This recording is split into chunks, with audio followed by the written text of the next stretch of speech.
Okay, in celebration of me getting a Frankenstein's monster tattoo at last from my friend Matt Daniels, otherwise known as Sticky Pop, let's do some queer horror stuff.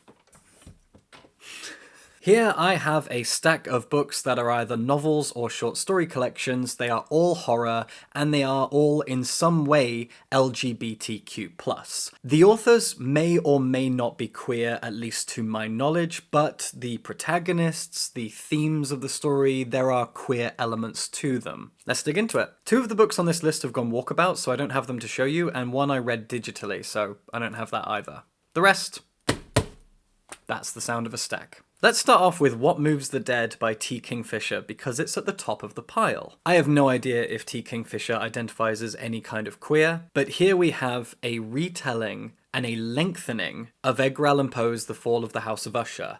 And here, the protagonist is a non-binary character, and the way that the book stitches the concept of being non-binary into the history and politics and ideas of the day in which it's set is really, really interesting and kind of satisfying. I enjoy the world-building aspect. T. Kingfisher has here decided to build a slightly more complex world than what we were provided with in The Fall of the House of Usher. Now, House of Usher is an incredible short story. I love it to bits. I read it years and years and years ago. It's great. This is honestly better.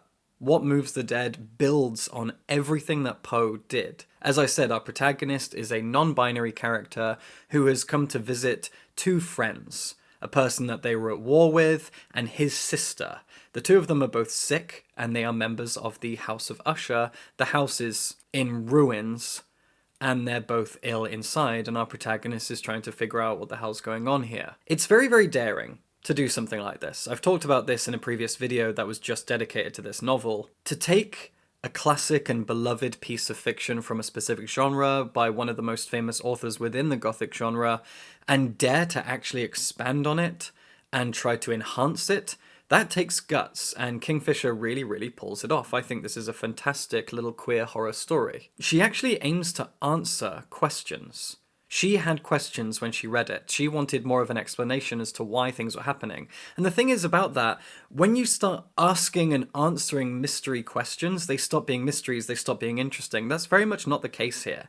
This remains really, really compelling, despite the fact that it offers up answers for why certain things happen in the story. And I was really satisfied by that. It's also creepy as all hell. Suitably. Next is one of the most celebrated and beloved queer horror stories of our time, Tell Me I'm Worthless by Alison Rumfitt. Rumfitt is a British transgender author, and this is her debut novel published by Cypher Press. I've talked about this book endlessly. It's one of my favourite horror stories of all time.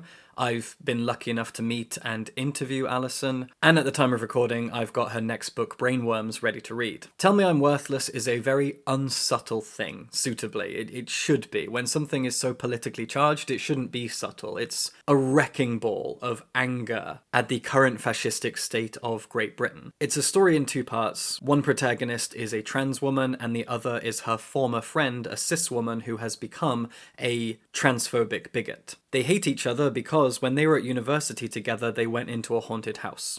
And each blames the other for whatever terrible, awful thing happened to them in the haunted house. The house itself is called Albion, and it's an unsubtle metaphor for Britain today. This is a novel that really pays homage to Shirley Jackson and other authors like her. It is a haunted house story, but it's also a story about queerphobia in Britain today, the state of transphobia and queerphobia in general. It is a trans woman making a very bold statement, and she's also being daring and reminding us that horror is disgusting, horror is radical, horror is frightening, and that sometimes means shocking and upsetting the audience. There's a lot of shocking and upsetting stuff in here. Some of it you could argue is gratuitous for sure, and we'll come to even more gratuity in a book in a second, but a lot of that is often necessary to get people to sit up and pay attention. Rumfitt's an incredible writer, and there is a great legacy of horror and queerness and gothic and queerness being tied together. Even gothic stories throughout history that aren't explicitly queer feel queer. There is a queerness to them which I find absolutely fascinating, and so having modern day queer authors like Rumfitt actually use horror to tell their stories is important and powerful, and it really stays with you. While on the topic of gratuity and violence and grossness, we have Manhunt. This is written by Gretchen Felker Martin, an American trans woman, who has here written something so shocking and vile that a lot of people really, really hate it, and I, of course, love it. I love it because it's making a very clever political statement, but also because it is terrifying, grotesque body horror, and I love that stuff. I live for it. Manhunt is a post-apocalyptic story with a difference. It's set in a world where a disease has ravaged the human race. So far, so typical. But this disease targets testosterone specifically. Think Why the Last Man by Brian Vaughan, but without the inherent transphobia that's wrapped up in that story. And I grew up loving Why the Last Man, by the way. Great comic. Here, because the disease attacks testosterone, that means that your average cisgender man has become this ravenous, hungry, zombie-like, sexually aggressive thing. It reduces cis men to all of the dreadful things that we often target and hate the patriarchy for. These men are ravenous and hungry and sexually violent and murderous, and it is a very, very obvious and somewhat tongue-in-cheek attack on the very darkest peak of patriarchy, misogyny, and masculine aggression. Toxic masculinity drawn out to its darkest, deepest conclusion. Our protagonists are two trans women who are making their way, I think, south down the east coast of the United States through New England, and they have to survive this landscape of dangerous zombie-like cis men, but they're also being hunted by a cult of dangerous transphobic women. This cult of TERFs is out to get them. This cult of TERFs has decided that survival isn't as important as wiping out all trans people, even in a post-apocalyptic setting. Again, this is politically tongue-in-cheek. It is acknowledging and poking fun at the fact that transphobic people make their transphobia their whole personality. Like they have nothing better to do than attack trans people. And this book pokes fun at toxic masculinity and transphobic cis women in the most hilarious and disgusting and depraved ways possible, and I loved every page, but it really is graphically violent and you need a strong stomach to get through it, which I have when it comes to horror. Next is a book I don't have on me, so I get to drink my coffee. And that book is Our Wives Under the Sea by Julia Armfield. Our Wives Under the Sea is Julia Armfield's debut novel. She is a British lesbian author who writes incredible gothic stories, and Our Wives Under the Sea is something that toes the line between gothic and horror because those two genres so often go hand in hand and nicely overlap with each other. Our Wives Under the Sea is a dual narrative about a married couple. One of them has gone on a deep-sea expedition to the bottom of the ocean in a submarine. Her story is a claustrophobic, terrifying, Lovecraftian horror thing. She gets stuck down there with a small group of people for way, way longer than she anticipated, and while she's down there, out the window, she starts to see some really terrifying, monstrous things and hearing voices and wondering if madness is taking her. The other story, which is much longer, is that of her wife. When our deep-sea adventurer comes home, you can tell I've forgotten both of their names, can't you? Her wife is greeted by the husk of her wife. There is so little left of the woman who went down into the bottom of the ocean. What comes back is hardly anything at all. A person who barely communicates, who is doing really, really strange things like running the bathtub and staring at TV static and generally being really, really creepy, and her body is even starting to strangely shift and change. This is a novel about grief. It is a novel about loss and how we grieve, and the idea that, as I said in my review, we can actually grieve poorly and grieve wrong. It must have been quite a fun challenge for Armfield to actually set a fairly traditionally gothic story, at least in terms of its themes and atmosphere, in a modern British flat. Most of the story is set in a very claustrophobic flat or a very claustrophobic submarine, neither of which are traditional gothic settings, and yet they feel intensely gothic, showing that the gothic atmosphere can be utilized anywhere. It's a novel of creeping dread. It is a love letter to gothic history and the gothic genre and gothic aesthetics, while being pretty horrifically terrifying in certain moments, both in a Lovecraftian way and in a very darkly dismal kind of a way. It's not really for the faint of heart, but it's also excessively beautiful. Another book that I don't have on me is Sorrowland by Rivers Solomon. I'm really annoyed that I can't find my copy because it's signed. I have no idea where it is. If it's right behind me, I'm going to be so annoyed. Rivers Solomon is a non-binary writer originally from the US who currently lives in the UK. And Sorrowland is a book about a lot of different things. I've done a full review of it if you want to check that out. It's a true American Gothic.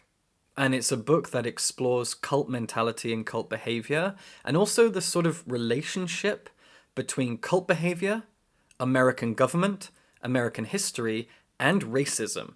It does all of these things brilliantly. We begin with an albino black woman who has escaped from a kind of cult-like group of people who live out in a forest together. She's pregnant, she's only a teenager, and the father is the leader of their... I keep wanting to say coven, that's not the right word. Convent? Maybe. Anyway, she gives birth to twins alone in the forest, and that's the first thing she does. And then she just has to keep running while she's being stalked by someone who is trying to rope her back in. Despite the fact that it's kind of an adventure that sees her travelling through very rural areas, this is an intensely claustrophobic and gothic novel. It's really terrifying in places because there isn't anyone more vulnerable than someone who is heavily pregnant, who is then going through labour by herself, and is then carrying twins in her arms as she journeys through the wilderness. This is a novel of vulnerability, of fear, of dread. And it's a fear that we as the reader don't fully understand, but she does. And that knowledge imbalance is fascinating. Sorrowland is a book that more people need to read, for sure. This is Queen of Teeth by Hailey Piper. Hailey Piper is an American trans woman who writes a lot of really twisted and weird horror stories. She's written dozens upon dozens of them, and most of them only get published in the US. I actually had to buy this off Amazon. Queen of Teeth tells the story of a woman who has a one-night stand with another woman, and when she wakes up, she finds that she's bled all over the sheets, and she thinks, oh shit, my period came early, that's really embarrassing, but it's happened to everyone. Until she realizes, no, this isn't her period. Her vagina is transforming into some sort of monstrous thing with teeth. She also knows that when she was in utero, she and her mother were part of some sort of science experiment. And so this is a novel about big pharma to a point, about the American pharmaceutical industry and its capitalistic morals, and the ways in which people are commodities. As our protagonist, Yaya, continues to change, her body becomes something very different, something other, and a voice from down below starts actually talking to her and controlling her. This goes from just having teeth in her hoo-ha to having a body, a voice, a consciousness inside of her that is changing her. And she's trying to figure out if it is in fact this strange drug trial thing that she was part of that's doing this to her. There must be someone to blame, there must be someone to fix this, there must be someone that can help her while this is happening.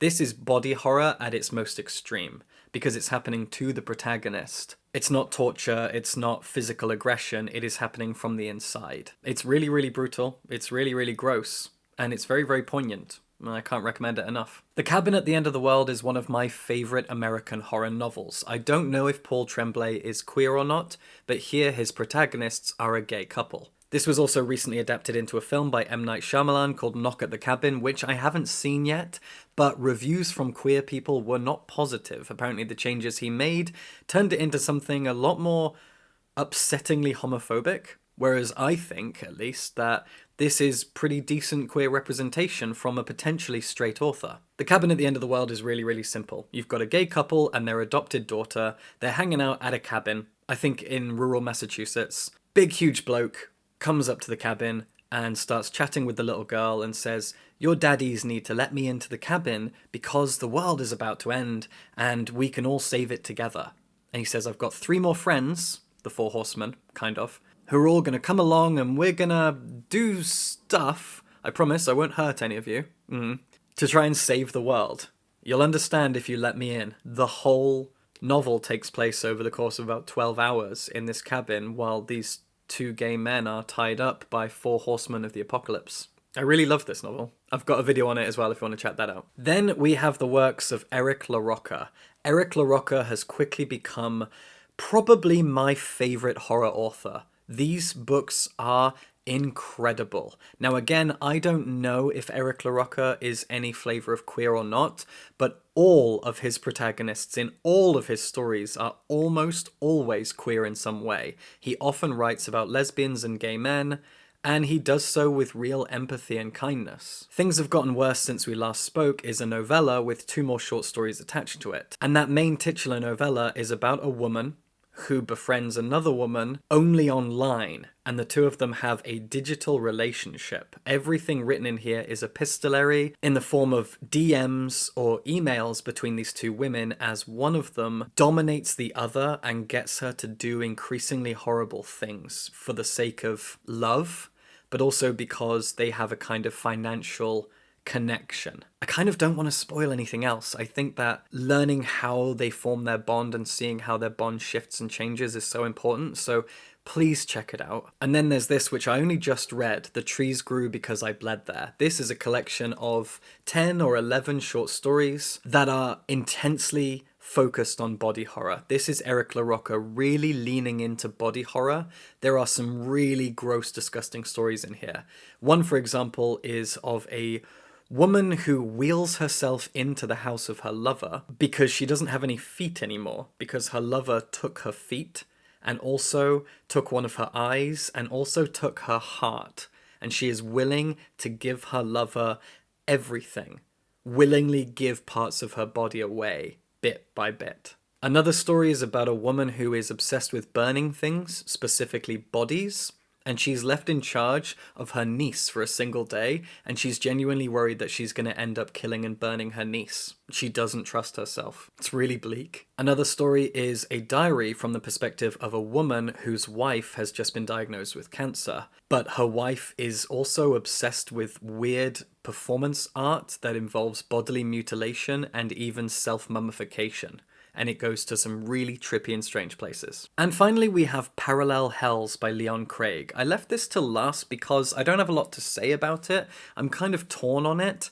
It's a weird collection of stories where some of them are really standout, experimental and exciting pieces of gothic horror, and others fall completely flat, and I feel like I wasted my time reading them. So I'd be very interested to see what you think if you read this.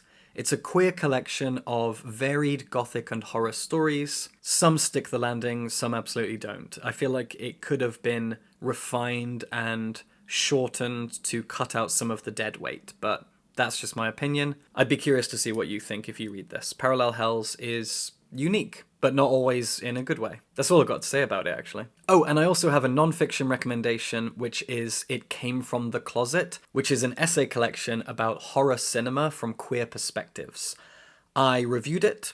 I thought that it was sometimes good, but ultimately kind of lacked a little bit of academic substance. The essays are very personal. They're just essays from queer people who took something queer away from horror movies that are not explicitly queer. But sometimes they irritated me. Like, for example, the final essay in the collection is about the iconic slasher movie Sleepaway Camp from 1985, I think. Sleepaway Camp is a fascinating trans allegory kind of by accident, and the writer of the essay actually says, yeah, I know it's like trans allegory and trans people talk about it a lot, but I'm a gay cis man and I'm going to talk about how it's gay, and then proceeds to write something very uninteresting. So I'm kind of torn on that one because on the one hand I think it's great how we dig into horror cinema and horror fiction in general and look at how it's queer. There's so much queerness to it, but also it's a little bit too shallow. I expected it to be deeper and a bit more academic and a bit smarter and more interesting and less personal, but you might love it. There you go. Enjoy some awesome queer horror stories. If you enjoyed this, I have a Patreon that you can subscribe to and support me. And of course, subscribe for books.